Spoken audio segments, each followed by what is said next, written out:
Sono molto emozionato di ritornare a casa e di ricevere questo importante riconoscimento nella mia città e questo mi rende un uomo ancora più felice, ancora più orgoglioso per il percorso fatto, insomma.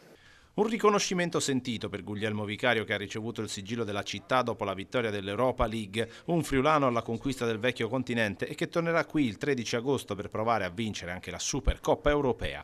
Emozionato il portierone di Udine, accompagnato dai genitori, papà ex consigliere comunale tra l'altro, ha donato la maglia della finale di Bilbao e quella dell'esordio in nazionale, sempre a Udine contro Israele. Tanta la gioia delle istituzioni. Un cittadino di Udine che è arrivato ai vertici del calcio europeo e quindi in una bella occasione averlo qua col papà, con la mamma, che sono udinesi da sempre, che hanno ricordato come giocavano nel Chiavris. È già passato nella sua città come portiere nazionale, adesso ci passa come portiere di una delle finaliste.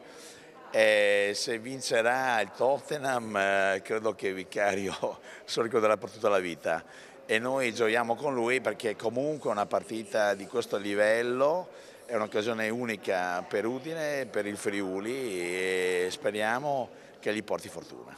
Anche lui penso che sia orgoglioso e che sia felice di questa sorta di cerchio che si chiude in qualche modo, perché è partito bambino dai nostri campi, è ritornato a campione d'Europa in qualche modo a giocarsi ad agosto un trofeo tra i più riconosciuti a livello internazionale. E il vice sindaco Venanzi spera anche che questo porti grandi riscontri dal punto di vista del turismo. È l'occasione chiaramente anche per far visitare il nostro territorio. Si parlava proprio poco fa a margine che c'è molta aspettativa, si parlava appunto di inglesi che stanno già prenotando in massa gli hotel e quindi questo ci fa piacere. Vediamo sabato come va e capiremo chi saranno gli altri antagonisti. Così sicuramente i tifosi del Tottenham non parleranno più di Udine come close to Venice.